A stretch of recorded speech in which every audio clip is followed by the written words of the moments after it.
नमामि ईशाम् ईशान निर्वाणरूपं विभुं व्यापकं ब्रह्मवेदस्वरूपं निजनिर्गुण निर्विकल्पं निरीहं चिदकशम् আকাশবাসং ভজেহম। সংস্কৃতের এই শ্লোকটা শুনলে সত্যিই মনটা খুব শান্ত হয়ে যায়। আজ আমরা এমন এক মন্দির সম্বন্ধে জানব যার স্থাপনা বেদ রচিত হওয়ার অনেক আগেই হয়েছিল বলে মনে করা হয়। Welcome to historical wanderer. আমি মৌসুমী, আর আজ আমরা জানব নেপালের পশুপতিনাথ মন্দির সম্বন্ধে। কথিত আছে এই মন্দিরের শিবলিঙ্গ পরশ পাথরের সমান।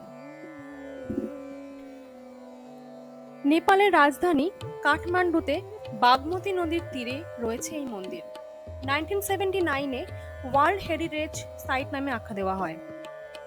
অন্যান্য জ্যোতির্লিঙ্গের থেকে পশুপতিনাথের জ্যোতির্লিঙ্গ একটু আলাদা। এখানকার জ্যোতির্লিঙ্গ চারমুখী। পূর্ব দিকের মুখকে তৎপুরুষ, পশ্চিমের মুখকে সদ্যজাত, উত্তর দিকে বামদেব এবং দক্ষিণের মুখকে অঘোরা বলা হয়। আর শিবলিঙ্গের একদম উপরের পাটকে বলা হয় ঈশান। পশুপতিনাথ মন্দির দুটো আছে, একটা নেপালে আর একটা হলো ভারতে। নেপালের পশুপতিনাথ মন্দিরের ভিতরে ছবি তোলা বারণ, তাই এখানকার কোনো ছবি পাওয়া যায় না। তবে দুটো মন্দিরের শিবলিঙ্গ সমান আকৃতির। জ্যোতির্লিঙ্গের কাছে পৌঁছানোর জন্য 4টি দরজা আছে, যার সবকটাই রূপোর তৈরি। মন্দিরের পশ্চিম দরজার সামনে রয়েছে নন্দীর বিশাল আকৃতির এক মূর্তি। পৌরাণিক কাল থেকেই এই জ্যোতির্লিঙ্গের পুজোর জন্য মন্দিরের ঠিক বাইরে অবস্থিত আরিয়াঘাট বা আর্যঘাট থেকে জল মন্দিরের ভিতরে নিয়ে যাওয়ার চল আছে।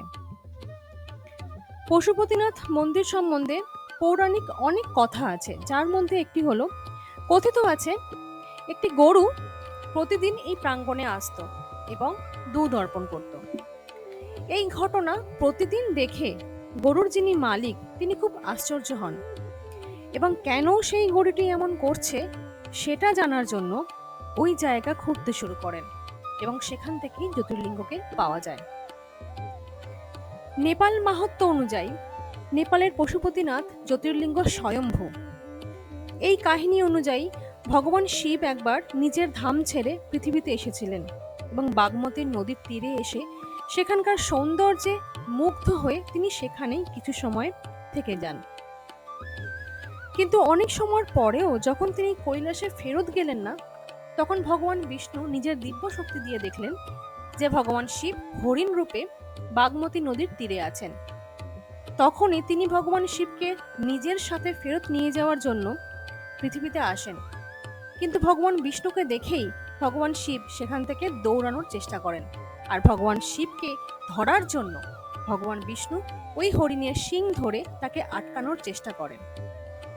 কিন্তু ওই শিংকে স্পর্শ করার সাথে সাথেই শিংটা ভেঙে যায় এবং মাটিতে পড়ে যায়।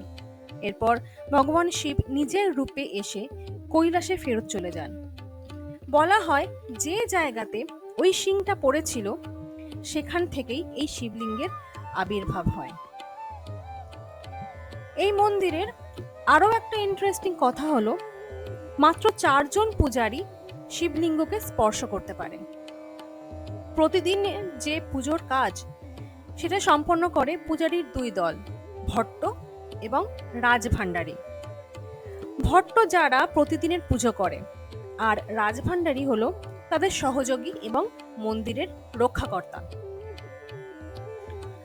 বলা হয় এই মন্দিরের পাশেই আরিয়াঘাট বা আর্যঘাটে যদি কাউকে দাহ করা হয় তাহলে সে শুধুই মনুষ্য জাতিতে জন্ম নেবে।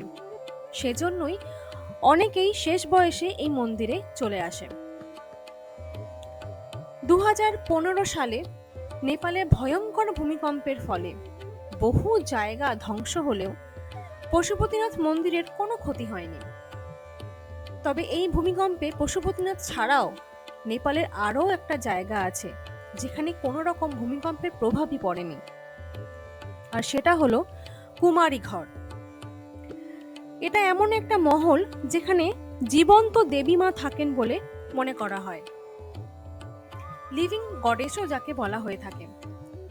লিভিং গডেস সম্পর্কে অনেক কথা প্রচলিত আছে নেপালে। আজ এই পর্যন্তই। লিভিং গডেস সম্পর্কে আমরা জানবো পরবর্তী ভিডিওতে। Stay tune. প্লিজ ভিডিওটা লাইক অ্যান্ড শেয়ার করবেন, আর এই রকম নতুন নতুন অজানা ইতিহাস জানতে আমার চ্যানেলটাকে অবশ্যই সাবস্ক্রাইব করবেন।